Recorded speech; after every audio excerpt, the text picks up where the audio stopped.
नमस्कार विद्यार्थी मित्रांनो, लेट्स कॉन्कर मॅथ्स या यूट्यूब चॅनलवरती तुमचे मनापासून स्वागत। आज आपण इयत्ता 8वी विषय गणिताची द्वितीय सत्र परीक्षेची प्रश्नपत्रिका सोडवत आहोत। त्यातला पहिला प्रश्न ए, योग्य पर्याय निवडून रिकाम्या जागा भरा। 27 - x घनला 3 - x ने भागले असता मिळणारा भागाकार टिंबटिंब आहे। इथं पर्याय दिलेत म्हणजे आपल्याला हा भागाकार करून बघावा लागेल। मग पहिले गणित आपण सोडवूया। 27 - x घन भागिले 3 - x। आता इथं 27 म्हणजे 3चा घन आहे, म्हणजे a घन वजा b घन हे सूत्र वापरावं लागेल। 3चा घन वजा x घन छेद 3 - x। आता a घन वजा b घन याचं सूत्र असं आहे a वजा b पुढच्या कंसात a वर्ग अधिक ab अधिक b वर्ग। पर्याय निवडा जो पहिला प्रश्न असतो ए प्रश्न, त्यातलं तुम्हाला उदाहरण सोडवूनच तुम्हाला पर्याय शोधावा लागतो। डायरेक्ट उत्तर तसं बहुतेक गणित येत नाही। आता इथं a घन वजा b घन मध्ये हे सूत्र इथं वापरावं लागेल आपल्याला। मग याचं काय येणार आहे, हा a आणि हा b मानला आपण। a म्हणजे 3 आणि b म्हणजे x, तर 3 - x नंतर a वर्ग म्हणजे 3चा वर्ग अधिक ab म्हणजे 3x अधिक b वर्ग म्हणजे x वर्ग छेद 3 - x। हे कॅन्सल झालं। मग उत्तर काय येणार आहे बघा, 3चा वर्ग 9 अधिक 3x अधिक x वर्ग। 9 अधिक 3x अधिक x वर्ग हा पर्याय, पण इथं ऋण आहे, इथं धन पाहिजे। 9 अधिक 3x अधिक x वर्ग पर्याय बी आहे। म्हणजे या ठिकाणी उत्तर येणार आहे 9 अधिक 3x अधिक x वर्ग। याप्रमाणे हे उदाहरण सोडवायचं आहे। आता पुढचं उदाहरण,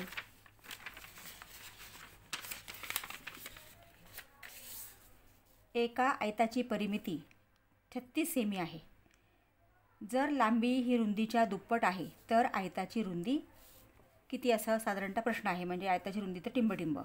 आता हे उदाहरण सोडवताना अशाच प्रकारचं उदाहरण तुम्हाला पुढं 2 मार्काला 3 मार्काला सुद्धा येऊ शकतं। हा आयत आहे। परिमिती म्हणजे काय, सर्व बाजूंची बेरीज, म्हणजे चारही बाजूंची बेरीज आपल्याला दिलेली आहे 36। आयताची लांबी ही रुंदीच्या दुप्पट आहे। आता इथं नेमकं कोण मानायचं, लांबी की रुंदी, यासाठी कोणाच्या हा प्रश्न आपण विचारायचा। कोणाच्या दुप्पट, तर रुंदीच्या, म्हणून आपण रुंदी मानायची x आणि लांबी आहे रुंदीच्या दुप्पट, म्हणजे ही येणार आहे 2x। मग आयताची परिमिती सूत्र आहे, हे तुम्हाला उदाहरण पूर्ण सोडवायचं नसतं, फक्त तुम्हाला अशा प्रकारचं उदाहरण पुढेही येऊ शकतं, म्हणून मी तुम्हाला या ठिकाणी पूर्ण उदाहरण सोडवून देते। नाहीतर हे आपण डायरेक्ट एका मिनिटात हे उदाहरण सोडवू शकतो। आयताची परिमिती बरोबर 2 कंसात लांबी अधिक रुंदी। परिमिती दिलेली आहे आपल्याला 36 बरोबर 2, लांबी किती आहे 2x आणि रुंदी आहे x। मग 36 बरोबर 2 कंसात 2x आणि x 3x। मग 36 बरोबर 3 दुणे 6x, हा 6 इकडे येताना भागिले होणार आहे। 36 भागिले 6 बरोबर x, 6 1 6, 6 6 36, म्हणजे x बरोबर 6। आता x काय मानलं आहे आपण, रुंदी मानली आहे। म्हणजे या ठिकाणी किती सेमी आहे, 6 सेमी। पर्याय बी आहे 6 सेमी। याप्रमाणे उदाहरण सोडवून तुम्हाला पर्याय शोधायचा असतो। आता तिसरं उदाहरण,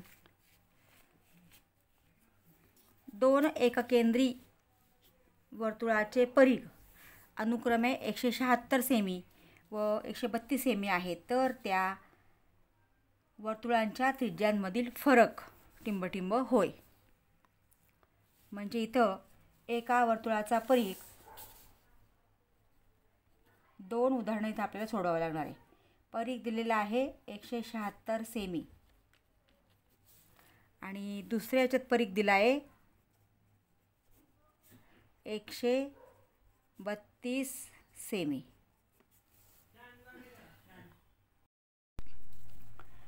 परिघाचं सूत्र आहे परिघ बरोबर 2 पाय r. परिघ दिला आहे 176 बरोबर 2 गुणिले 22/7 गुणिले r आपल्याला काढायचा आहे. आता हा r आहे तसाच, 176 आहे तसाच, हा 7 भागिले तो तिकडं गुणिले होईल आणि हा 2 आणि 22 rला गुणिले ते भागिले होतील.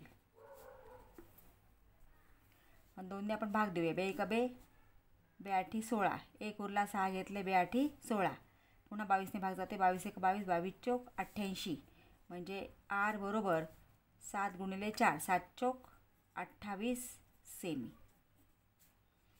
इथं ही 28 सेमी त्रिज्या आली.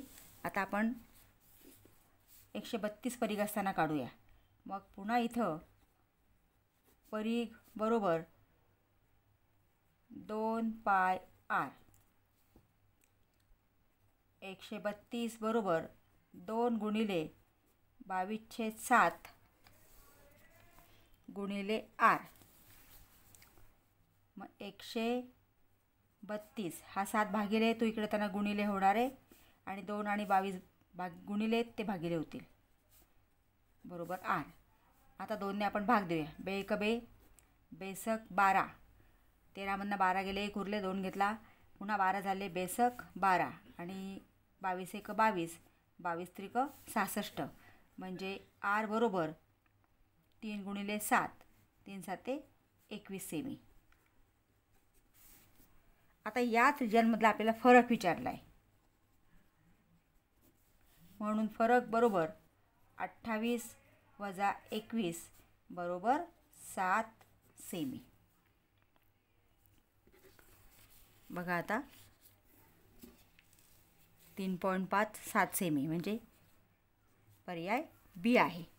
फरक किती आहे? 7 सेमी. पुढचं चौथं गणित. एका वृत्तचितीच्या तळाची त्रिज्या 7 सेमी व उंची 18 सेमी आहे, तर वृत्तचितीचे पृष्ठफळ किती?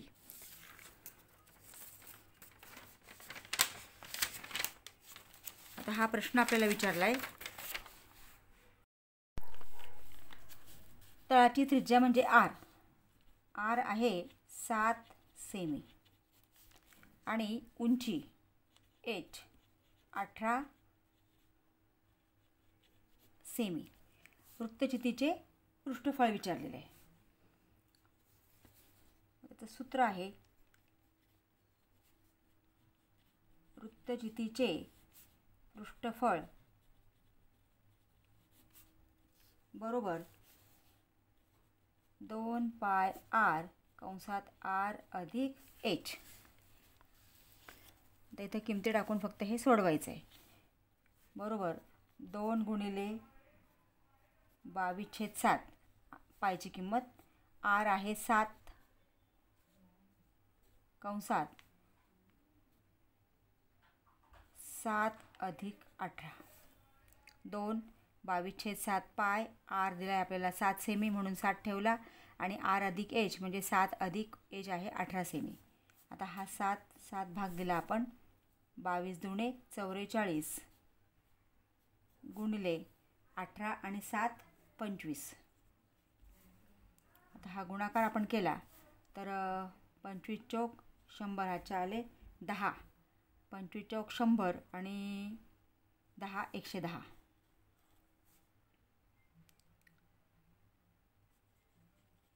चौरस सेमी हे उत्तर आहे. 1100 चौरस सेमी.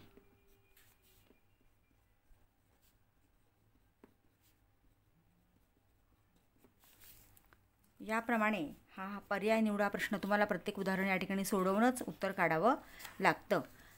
म्हणून तुमचे सगळे सूत्र पाठ असले पाहिजे. आता वर्तुळाचे क्षेत्रफळ, तर हे जोड्या लावा इथंच आहे, कारण जोड्या लावा हा प्रश्न सोपा असतो. वर्तुळाचे क्षेत्रफळ, आता यासाठी सुद्धा सूत्र पाठ असणं आवश्यक आहे. आता वर्तुळाच्या क्षेत्रफळाचं काय सूत्र आहे, तर वर्तुळाचे क्षेत्रफळ बरोबर पाय आर वर्ग. याचं उत्तर आहे पाय आर वर्ग. वर्तुळाचा परिघ, आता वर्तुळाचा परिघ त्रिज्या असेल तर 2 पाय आर आणि व्यास असेल तर पाय डी, म्हणजे पर्याय ए आहे 2 पाय आर किंवा पाय डी. वृत्तचितीचे एकूण पृष्ठफळ 2 पाय आर कंसात एच अधिक आर.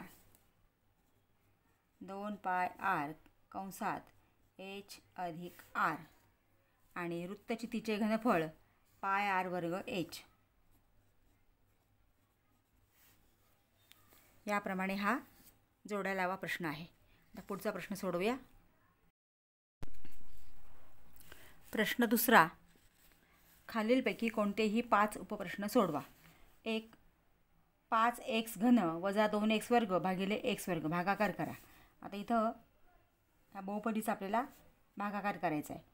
5x घन वजा 2x वर्ग भागिले x वर्ग. आता हा जो भाजक आहे, फक्त इथं पहिली संख्या जी आहे, पहिलं पद जे आहे त्याचाच फक्त विचार करायचा आहे आणि या भाजकाला त्या संख्येने एखाद्या संख्येने गुणून हे पहिलं पद आणण्याचा इथं प्रयत्न करायचा आहे. म्हणजे आता इथं सहगुणक किती आहे, 1. इथं आहे 5, म्हणजे एकाला 5ने गुणलं की 5 येणार आहेत. 5 1 5. आता इथं x घन आहे, इथं x वर्ग आहे. मग x वर्गाला आपल्याला xने गुणावं लागेल, कारण इथं x वर्ग गुणिले x, इथं घातांकांचे नियम वापरावे लागतात. x वर्ग गुणिले x पायासमाने गुणाकारे घातांकांची बेरीज, म्हणजे 2 अधिक 1 3. आपल्याला इथं 3 पाहिजे, म्हणजे इथं 2, इथं घातांक 1 पाहिजे, म्हणजे 5xने आपल्याला x वर्गाला गुणावं लागेल. मग 5 1 5 आणि x गुणिले x वर्ग 5x घन झाला वजा 0. वरून आपण वजा 2x वर्ग हे पद घेतलं. इथं जे चिन्ह आहे ते चिन्ह द्यायचं. आता इथं 1 आहे, इथं 2 आहे, म्हणजे 2ने तर आपल्याला गुणावंच लागेल. आणि ते x वर्ग आहे, इथे x वर्ग आहे, म्हणजे कुठल्याही चलाने गुणावं लागणार नाही. मग वजाने आपण धनला गुणलं, इथं वजा होणार, वजा 2x वर्ग. जेव्हा वजाबाकी करतो तेव्हा हे धन होतं, म्हणजे 0. म्हणजे भागाकार किती आला,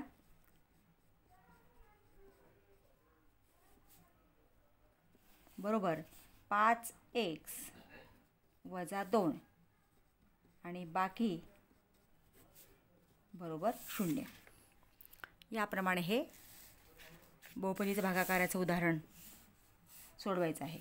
परिसरातील 10 कुटुंबांची पाहणी केली असता प्रत्येक कुटुंबातील मुलांच्या संख्येची नोंद पुढीलप्रमाणे आढळली. 2 3 0 4 1 2 3 2 1 2. यावरून मुलांच्या संख्येचा मध्य काढा.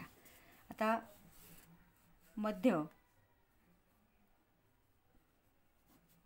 बरोबर सर्व प्राप्तांकांची बेरीज. आता हे सूत्रच आहे, सर्व प्राप्तांकांची बेरीज भागिले किंवा छेदस्थानी एकूण प्राप्तांकांची संख्या.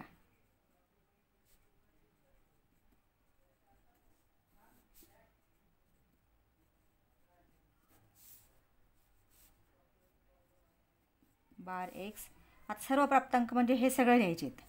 मग 2 अधिक 3 अधिक 0 अधिक 4 अधिक 1 अधिक 2 अधिक 3 अधिक 2 अधिक 1 अधिक 2 भागिले 1 2 3 4 5 6 7 8 9 10. 1 2 3 4 5 6 7 8 9 10 त्यांची बेरीज. 2 अधिक 3 5 5 आणि 4 9, 9 आणि 1 10, 10 आणि 2 12, 12 आणि 3 15, 15 आणि 2 17, 17 आणि 3 20 भागिले 10. एक शून्य गेला म्हणजे किती उत्तर आलं 2. म्हणजे मध्य बार x बरोबर 2. तिसरं गणित. एका समांतरभुज चौकोनाचा पाया 8 सेमी व उंची 5 सेमी असेल तर त्या चौकोनाचे क्षेत्रफळ काढा. आता इथं आपल्याला पाया किती दिलेला आहे? पाया बरोबर 8 सेमी आणि उंची बरोबर 5 सेमी. आता त्याचं सूत्र आहे समांतरभुज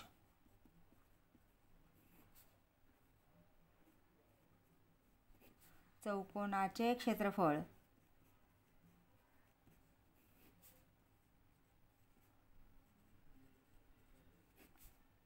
बरोबर पाया गुणिले उंची.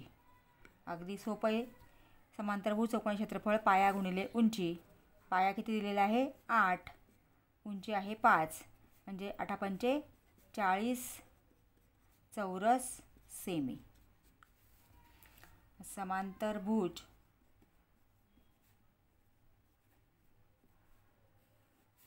चौकोनाचे क्षेत्रफळ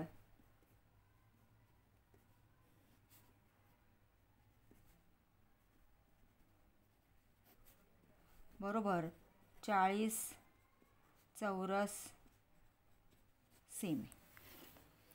पुढचं गणित घेऊया. चौथं गणित. 3 कंसात y अधिक 8 बरोबर 10 कंसात y वजा 4 अधिक 8 हे समीकरण सोडवा. समीकरण लिहून घेऊया आधी आपण. 3 कंसात y अधिक 8 बरोबर 10 कंसात y वजा 4 अधिक 8. आता कंसाच्या बाहेर 3 आहे म्हणून या 3ने कंसातल्या प्रत्येक संख्येला गुणायचं आहे. मग 3 गुणिले y 3y अधिक 3 गुणिले 8 8 त्रिक 24 बरोबर 10 गुणिले y 10y वजा 10 गुणिले 4 10 चौक 40 अधिक 8. 3y अधिक 24 बरोबर 10y. आता वजा 40 आणि अधिक 8 आहे. इथं चिन्ह वेगवेगळे आहेत म्हणजे यांची वजाबाकी करा.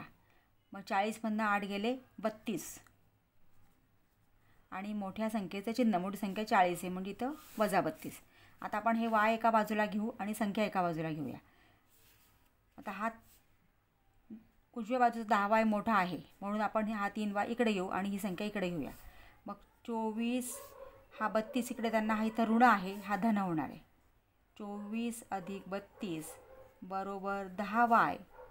32 इकडे आणला म्हणून 10y इथंच ठेवा आणि हा 3y डाव्या बाजूला आहे तो उजव्या बाजूला येताना वजा होणार आहे वजा 3y. आता यांची आपण बेरीज केली तर 4 आणि 2 6 3 आणि 2 5 56. 10y मधनं 3y गेले बरोबर 7y. आता हा 7 गुणिले आहे तिकडे त्यांना भागिले होणार आहे. 56 भागिले 7 बरोबर y. 7 1 7 7 8 56 म्हणजे y बरोबर किती आलं उत्तर 8. याप्रमाणे समीकरण सोडवणे म्हणजे त्या समीकरणामध्ये जे चल आहे त्या चलाची किंमत काढणे. आता पुढचं उदाहरण आहे. इष्टिकाचिती आकाराच्या गोदामाची लांबी 6 मीटर, रुंदी 4 मीटर आणि उंची पण 4 मीटर आहे. या गोदामात 40 सेमी बाजू असलेली धनाकृती खोकी जास्तीत जास्त किती मावतील?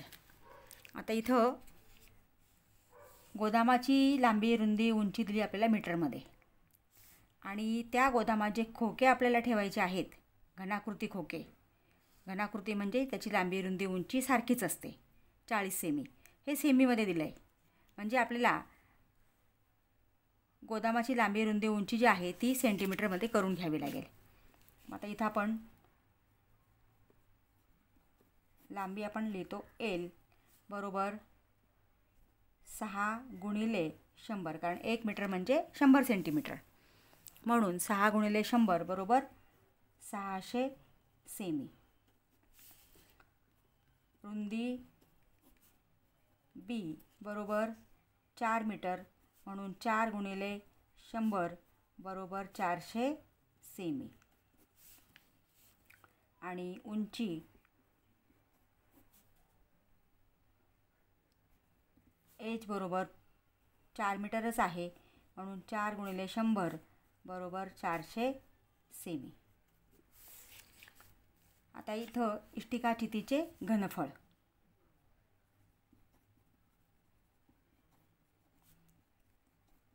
इष्टिकाचितीचे घनफळ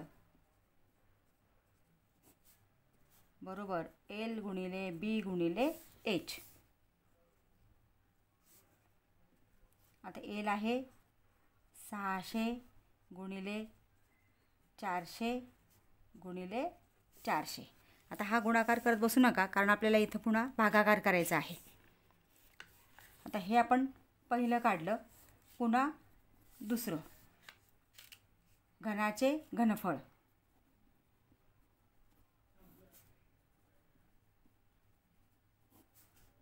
बरोबर एल घन. आता एल किती आहे 40 सेमी, म्हणून 40चा घन बरोबर 40 गुणिले 40 गुणिले 40. जेव्हा खोकी किती बसतात, पाणी किती मावतं वगैरे असं असेल तेव्हा आपल्याला भागाकार करावा लागतो. तेव्हा तिथं आपण गुणाकार करा, पुन्हा भागाकार करा. त्याच्यापेक्षा ते जे आलेलं आहे उत्तर ते तसंच ठेवायचं आहे. आता इथं आपल्याला इष्टिकाचितीच्या घनफळाला या घनाच्या घनफळाने भागायचं आहे, म्हणजे आपल्याला खोक्यांची संख्या मिळेल. मग खोक्यांची संख्या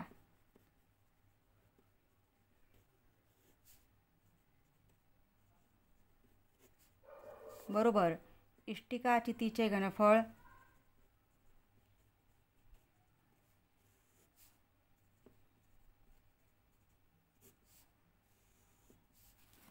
म्हणजे गोदामाचे घनफळ भागिले घनाचे घनफळ म्हणजे खोक्याचे घनफळ. आता हे इष्टिकाचितीचे घनफळ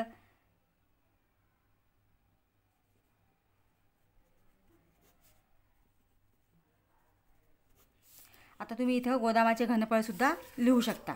म्हणजे हे इष्टिकाचितीचे घनफळ आहे, हेच गोदामाचे घनफळ आहे. गोदामाचे घनफळ बरोबर 600 गुणिले 400 गुणिले 400. आणि घनाचे घनफळ म्हणजे हेच आपल्याला उत्तर मिळतं आहे खोक्याचे घनफळ बरोबर 40 गुणिले 40 गुणिले 40. आता इथं मग 600 गुणिले 400 गुणिले 400 भागिले 40 गुणिले 40 गुणिले 40. आता इथं हा एक शून्य घालवला, हा दुसरा घालवला, हा तिसरा घालवला. आता हा 4 1 4 गेला, हा 4 1 4 गेले. म्हणजे तर वरती काय राहिलं शिल्लक बघा, 600 राहिलेत आणि इथं 10 राहिलेत, कारण 3 शून्य गेलेत, इथं 10 राहिले. मग 600 गुणिले 10 आणि खाली 4 राहिलेत. 600 गुणिले इथं 10 आहेत, हे पूर्ण संख्या गेली आहे. 600 गुणिले 10 भागिले 4. आता 4ने आपण भाग देऊया. 4 1 4, 6ला पण भाग जातोय. 4 1 4, 2 उरले, 4 पंचे 20 आणि हा शून्य म्हणजे 150 गुणिले 10 म्हणजे 1500 खोके बसतील.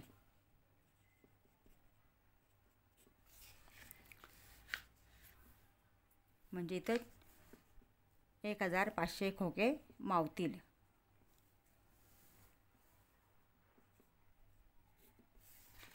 याप्रमाणे अशा प्रकारचं उदाहरण सोडवायचं आहे. पुढचं आहे, लांबी 90 सेमी व व्यास 1.4 सेमी असेल तर अशा लोखंडी सळी तयार करण्यासाठी लागणाऱ्या लोखंडाचे घनफळ काढा. आता इथं सळी म्हणजे सळीचा जो आकार आहे तो असतो वृत्तचिती आकार. कारण सळी कशी असते, अशी आणि ही अशी भरीव असते, म्हणजे ही वृत्तचिती आकाराची आहे. आता याच्यामध्ये लांबी किती आहे? 90 सेमी.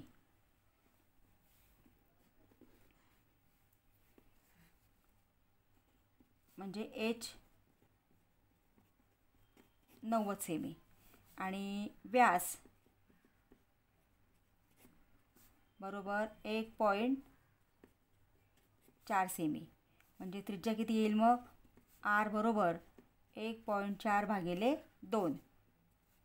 0 बेसाती 14 म्हणजे 0.7 सेमी. आता लोखंडाचे घनफळ किंवा सळईचे घनफळ, म्हणजे या ठिकाणी आपल्याला वृत्तचितीचे घनफळ हे सूत्र वापरावं लागेल. वृत्तचितीचे घनफळ बरोबर पाय आर वर्ग एच. आता वृत्तचिती कोणत्या आहे तर कोणती आहे? सळई. म्हणून सळईसाठी लागणाऱ्या लोखंडाचे घनफळ काढायचे आपल्याला. म्हणून लोखंडाचे घनफळ बरोबर पायची किंमत 22/7 गुणिले आर 0.7 त्याचा वर्ग गुणिले उंची 90. 22/7 गुणिले 0.7 गुणिले 0.7. इथे डायरेक्ट 7ला भाग द्यायचा नाही, आधी आपण वर्ग आहे म्हणून 2 वेळा लिहून घ्यायचं आहे. 0.7 गुणिले 0.7 गुणिले 90. मग 7 7 तर 0 आणि 7 7. आता इथं आपण यांचा गुणाकार केला तर 22 पॉईंट नंतर किती संख्या आहेत? 1. म्हणजे इकडून पॉईंट दिला 2.2 गुणिले 0.7 गुणिले 90. आता 2.2 आपण तसेच ठेवले आणि 90ने आपण 7ला गुणलं तर 0ने गुणल्यानंतर गुणाकार 0च येतो. 9 7 63. पॉईंट नंतर किती संख्या आहेत? 1. इथे किती आहे? एकानंतर पॉईंटला म्हणजे 63. म्हणजे 2.2 गुणिले 63 आपल्याला गुणाकार करावा लागेल. मग आता 63ला 2.2ने गुणायचे. 22 त्रिक 66 हातच्या दिले 6. 22 132 आणि 6 138.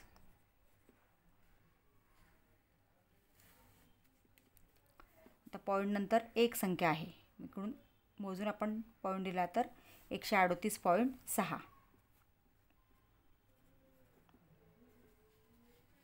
लोखंडाचे घनफळ